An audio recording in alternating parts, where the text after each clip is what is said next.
Waalaikumsalam warahmatullahi wabarakatuh. Alhamdulillahi wa kafa.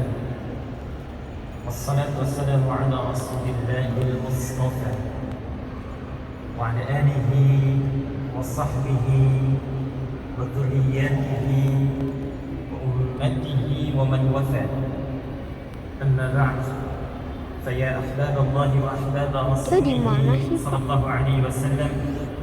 أوصي نفسي وإياكم بتقوى الله فقد فاز المتقون فلا تموتن إلا وأنتم مسلمون فقال تعالى يا أيها الذين آمنوا اتقوا الله حق تقاته ولا تموتن إلا وأنتم مسلمون.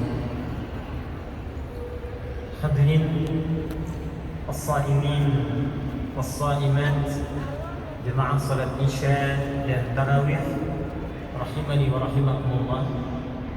Mengawali tausiah kita di malam hari ini, kita bermohon pada Allah Subhanahu wa taala semoga seluruh rangkaian ibadah yang telah kita tunaikan sampai detik ini, siam kita, qiyam kita, rukuk, sujud, interaksi dengan Al-Quran, ibadah maliyah, infak, sedekah, zakat kita, seluruhnya diterima oleh Allah Subhanahu wa taala dengan penerimaan terbaik insyaallah.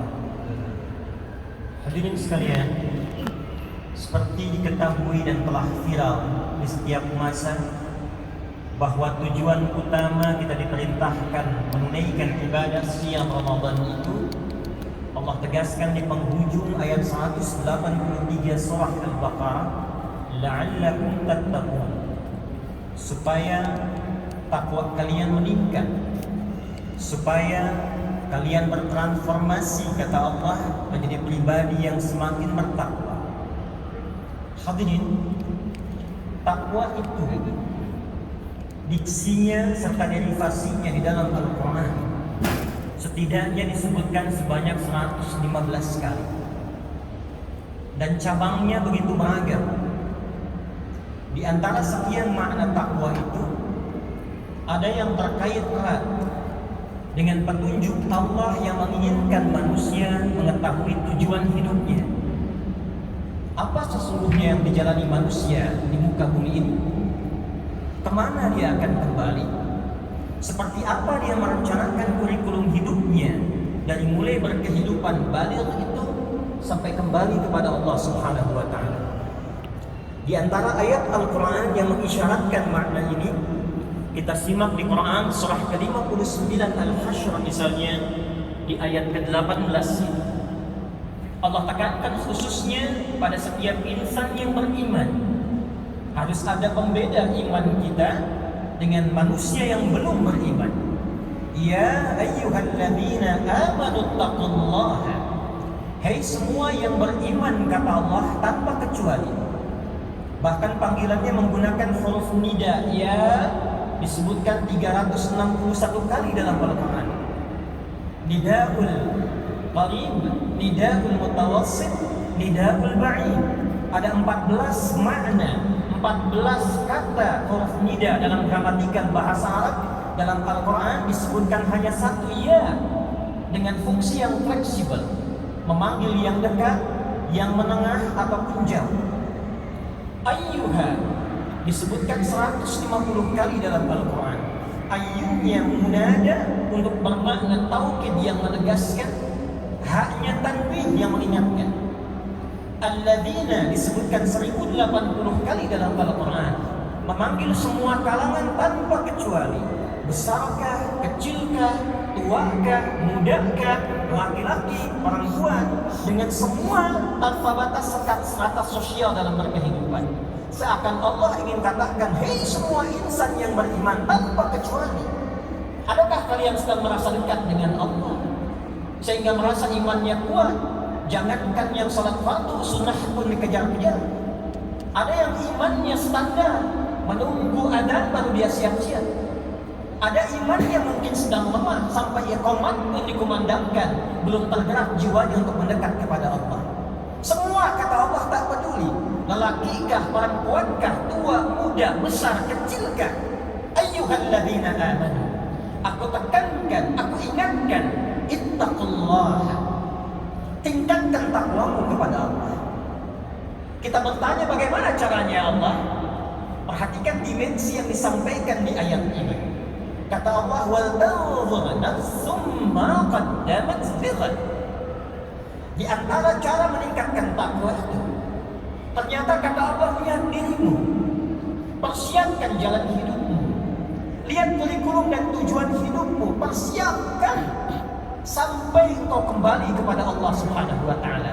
Di antara bagian takwa itu, hendaklah setiap diri, kata Allah, apalagi insan beriman, melihat dirinya, menata tujuan hidupnya, buat kurikulum hidup yang jelas sampai engkau kembali kepada Allah Subhanahu wa Ta'ala. Wal tanzur nafsum ma qaddamat lighad. Hadirin, kita kembali bertanya kepada Allah, ya Allah, bimbing kami, bagaimana cara mementakkan hidup kami supaya benar sampai kembali kepada-Mu. Tunjukkan kepada kami seperti apa kurikulum hidup yang benar kami titi sampai pulang menghadap-Mu. Sehingga sampai malam ini kita bisa merenungkan. Jangan-jangan sampai detik ini, di malam kita hendak tarawih ini, di Ramadan kesekian dalam episode kehidupan kita, jangan-jangan tujuan hidup kita belum senafas dengan apa yang Allah inginkan. Belum terang seperti apa yang Quran bimbingkan. Maka kita bertanya, ya Allah, tunjukkan kepada kami seperti apa tujuan hidup yang benar itu. Maka setidaknya hadirin, ada dua hal pokok dalam Al-Quran yang sangat ditekankan kepada setiap manusia, terlebih insan beriman, agar betul-betul menjaga dua pokok ini, karena inilah akar dari semua tujuan berkehidupan kita. Tidak diciptakan manusia kecuali untuk mewujudkan dua tujuan pokok ini. Secara cepat dengan keterbatasan waktu kita, pertama Quran surah ke-51 Adz-Dzariyat di ayat yang ke-56, Allah berfirman, a'udzu billahi minasyaitonir rajim, bismillahirrahmanirrahim, wa ma khalaqtul jinna wal insa illa liya'budun. Wa ma khalaqtul jinna wal insa, dan tidaklah, kata Allah, aku ciptakan jin dan manusia itu illa liya'budun, kecuali untuk menjadikan semua aktivitas kegiatan hidupnya sebagai ibadah, sebagai penghambaan kepada-Ku. Jadi yang pertama hadirin, ternyata hadirnya kita ke dunia ini, diciptakannya kita sampai berkehidupan di detik ini, tujuan pokoknya pertama untuk menghamba kepada Allah Subhanahu wa Ta'ala. Jadi di antara sekian status yang melekat pada kita sampai malam ini, bagawankah, cendekiawankah, arsitekkah, keilmuan yang tinggi, harta yang banyak, kedudukan yang begitu meningkat, fisik yang kuat, di hadapan Allah itu semua hamba. Kita ini hamba. Jadi ternyata ayat ini bukan sekedar memberikan isyarat tujuan berkehidupan kita di dunia ini, tapi juga menunjuk identitas kita di hadapan Allah sebagai hamba. Dan karena inilah kita tercipta. Ada persoalan besar ketika makhluk bernama Azazil dari kalangan jin yang sangat dihormati di alam langit, bahkan sampai malaikat pun menghormatinya. Ibadahnya luar biasa, zikirnya tinggi. Tapi ketika dia bergeser dari fitrah kehidupannya, misi hidupnya untuk menghamba kepada Allah, maka berubah namanya dari hamba yang taat, jin yang taat, Azazil yang terhormat di alam langit, berubah menjadi iblis. Quran surah ke-18 Al-Kahf di ayat ke-50, wa idh qulna lil malaikati isjudu li adama fasajadu illa iblis. Siapa iblis itu? Kana minal jinni fa fasaqa an amri rabbih. Iblis itu termasuk kalangan jin yang berbuat fasik. Lawan dari fasik itu taat. Jadi jin ini asalnya taat, asalnya banyak zikir, asalnya ibadah. Hanya ketika keluar dari identitas kehambaannya kepada Allah, maka keluarlah dari rahmat Allah Subhanahu wa Ta'ala. Quran surah ke-7 Al-A'raf di ayat yang ke-12. Qala ma mana'aka alla tasjuda idh amartuk. Hei, kenapa engkau tidak mau sujud, kata Allah, ketika aku perintahkan? Jadi persoalannya bukan karena sujudnya, hormatnya kepada Adam. Kata Allah, ini perintahku, saya Tuhan, saya Rabb, kamu hamba. Sifat hamba itu mesti membuktikan kehambaannya kepada Allah. Namanya hamba pasti punya sifat menghamba. Untuk membuktikan kehambaannya itu, dia harus patuh pada Tuhannya. Makanya kata Allah, kenapa kamu nggak patuh kepadaku? Bukan persoalan adabnya, bukan persoalan hormatnya, persoalannya engkau hamba, aku Tuhan. Qala ana khairun minhu, khalaqtani min narin wa khalaqtahu min tin.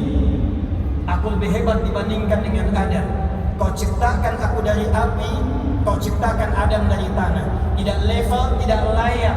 Yang diciptakan dari materi yang lebih hebat, hormat kepada yang lebih rendah. Qala fakhruj, keluar dari penghambaan kepada Allah dan ancamannya tinggi. Karena itulah hadirin, misi pertama diutusnya semua rasul dari mulai Nabi Nuh alaihissalam, karena Adam Nabi, Nuh diutus pada kalangan umat pertama, sampai Nabi Muhammad SAW. Misi yang paling utama, yang paling pokoknya, menerangkan, mengingatkan kembali penghambaan kita kepada Allah Subhanahu wa Ta'ala. Jangan sampai tidak sadar sampai detik ini bahwa kita itu hamba. Kita akan pulang, kita akan meninggal dan mempertanggungjawabkan penghambaan kita di hadapan Allah Subhanahu wa Ta'ala. Karena itulah, untuk membuktikan penghambaan kita kepada Allah, diperintahkanlah dengan turunan dari ibadah itu yang diantaranya disebut dengan salat. Dan jangan salah Pak Ibu, semua Nabi salat, semua Rasul salat. Nabi Musa ketika diperintahkan oleh Allah saat menerima risalah, itu kalimat yang terikat penghambaan kepada Allah dengan salat. Quran surah ke-20 Taha ayat yang ke-14. Innani anallah la ilaha illa ana fa'budni. Kata Allah, saya tegaskan, saya Allah, la ilaha illa ana, gak ada Tuhan yang layak dipertuhankan kecuali saya. Ketika engkau mempertuhankan saya, kata Allah, engkau hamba. Fa'budni, maka buktikan penghambaanmu dengan menyembah. Bagaimana caranya ya Allah? Wa aqimis salata li dzikri, tunaikanlah salat supaya engkau ingat engkau itu hamba. Karena itu Nabi Musa salat, Nabi Isa salat. Quran surah 19 ayat ke-33. Wa ja'alani mubarakan aynama kuntu wa awsani bis salat. Nabi Zakaria salat. Quran surah ketiga ayat 38 sampai 39. Ayat 39-nya, fanadatul malaikatu wa huwa qa'imun yusalli fil mihrab. Nabi Ismail, kakek moyangnya Nabi Muhammad SAW, ke-29 salat, bahkan minta keluarganya salat. Wa kana ya'muru ahlahu bis salat. Quran surah 19 ayat ke-55. Dan tahukah Anda, saya, kita semua, Nabi Muhammad SAW menerima perintah salat itu kalimatnya dengan hamba. Statusnya hamba, bukan rasul. Statusnya hamba, bukan nabi. Quran surah ke-17 ayat yang pertama. Bila imam kita tadi bacakan sampai ayat 84, buka ayat pertamanya. Subhanalladzi asra bi'abdihi, bukan binabiyyihi, bukan birasulihi, bi'abdihi lailan minal masjidil haram ilal masjidil aqsa alladzi barakna hawlah. Karena itu di syarahnya Sahih Muslim nomor 162 itu perjalanan menuju Allah sampai menerima perintah salat untuk menegaskan status kita sebagai hamba. Karena itulah dalam salat kita menegaskan diri kita hamba. 17 kali kita bacakan iyyaka na'budu wa iyyaka nasta'in. Apa kaitan dengan siam Ramadan? Di antara rangkaian ayat puasa itu ada satu ayat yang mengingatkan kembali untuk sadar saat Ramadan kita ini hamba. Al-Baqarah ayat 186. Ayat puasa berangkai dari ayat 183 sampai 187. Di ayat 186-nya status kita diingatkan lagi oleh Allah Subhanahu wa taala. Wa idza sa'alaka 'ibadi 'anni fa inni qarib ujibu da'watad da'i idza da'an falyastajibu li wal yu'minu bi la'allahum yarshudun. Dan Muhammad sallallahu alaihi wasallam, jika ada di antara hamba-hambaku bertanya padaku untuk berdoa, minta mohon padaku. Ini ayat menengahi pertengahan ayat Ramadan, seakan memberi pesan kepada kita sebagai penutup tausiah ini. Coba renungkan diri kita sampai Ramadan ini, sampai malam ini, temukan hakikat kehidupan kita. Jangan-jangan selama ini sukses dunianya, Masya Allah, hartanya luar biasa, ada yang menyebut dengan crazy rich, mobilnya, rumahnya mewah, karirnya sukses, kedudukan tinggi, tapi nggak sholat, nggak punya nilai di hadapan Allah. Anda ilmu tinggi nggak sholat, nggak ada nilai di hadapan Allah. Jabatan tinggi nggak sholat, nggak punya nilai di hadapan Allah. Karena itu setan, hadis Muslim nomor hadis 81 dari sahabat Abu Hurairah radhiyallahu taala anhu qala Rasulullah sallallahu alaihi wasallam, idza qara'a ibnu adam as-sajdata fasajada i'tazala asy-syaitan faqala wailun li. Di Sunan Ibnu Majah, wailah. Kalau ada anak Adam kemudian baca surat As-Sajdah kemudian sujud dia, setan lalu menepi dan dia menangisi dirinya berkata, celaka aku, celaka aku. Umira ibnu Adam liyasjuda fasajada falakhala al-jannah ay falakul jannah wa umirtu an asjuda fa abaitu fa alayya an-nar. Anak Adam disuruh sujud, dia sujud, selamat, dia masuk surga. Aku dulu pernah diminta menghamba kepada Allah untuk sujud, aku menolak, maka bagiku neraka. Karena itu hadirin, tidak banyak yang ingin kami pesankan malam hari ini, jaga salat. Karena status ini akan menentukan keadaan kita di hadapan Allah Subhanahu wa taala. Al-farqu bainal mu'min wal kafir tarkus salat. Kata Nabi, perbedaan utama insan beriman yang taat dengan orang yang ingkar di hadapan Allah itu salatnya. Wa qala Rasulullah sallallahu alaihi wasallam, inna awwala ma yuhasabu bil 'abdu yawm al-qiyamati as-salah. Idza salahat salaha al-jasadu kullu, salaha sa'iru 'amali, wa idza fasadat fasada sa'iru 'amali. Amal pertama yang akan dihisab oleh Allah di hari kiamat kelak adalah salatnya. Jika salatnya benar, maka indikator baik untuk semua amal lainnya. Tapi jika salatnya bermasalah, maka ada masalah besar untuk amalan-amalan yang lainnya. Karena itu mari kita tingkatkan salat kita di bulan Ramadan ini.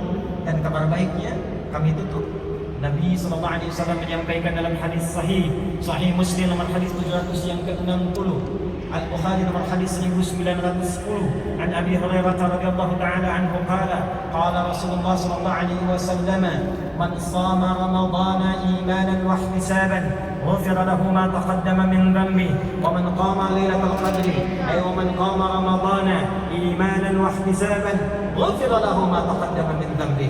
Siapa yang menunaikan puasa, ditunaikan dengan iman, sungguh-sungguh, tulus, ikhlas, bermuhasabah, ingat dosa, minta ampun sama Allah, maka Allah berkenan mengampuni semua dosa yang pernah dia kerjakan sampai detik puasa itu.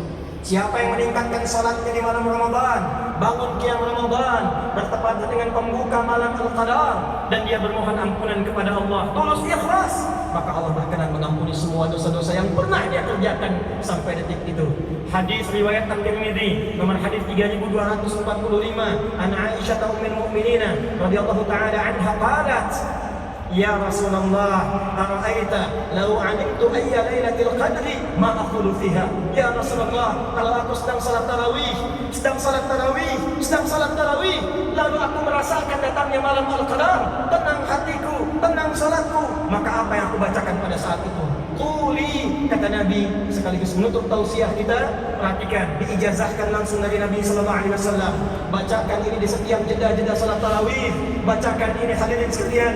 Quli, kata Nabi, katakanlah, hei Aisyah, katakanlah, Allahumma innaka afuwwun karim tuhibbul afwa fa'fu anni. Allahumma innaka afuwwun karim tuhibbul afwa fa'fu anna. Allahumma innaka afuwwun karim tuhibbul afwa fa'fu anna. Allahumma taqabbal minna innaka antas sami'ul alim wa tub 'alaina innaka antat tawwabur rahim. Taqabbal minna siyamana wa qiyamana wa ruku'ana wa sujudana wa tammim taqsirana ya Allah ya arhamar rahimin. Wa sallallahu ala sayyidina Muhammad wa ala alihi wa sahbihi ajma'in. Wa akhiru da'wana subhanakallahumma rabbana wa bihamdika وبحمدك أشهد أن لا إله إلا أنت نستغفرك ونتوب إليك. اللهم اغفر لنا رحمتك نرجوها يا أرحم الراحمين بيدك الخير إنك على كل شيء قدير. وآخر دعوانا أن الحمد لله رب العالمين. اللهم وفق إلى أخوان الطيب واستبقوا الخيرات. السلام عليكم ورحمة الله وبركاته. Waalaikumsalam warahmatullahi wabarakatuh. صلوا سنة التراويح ركعتين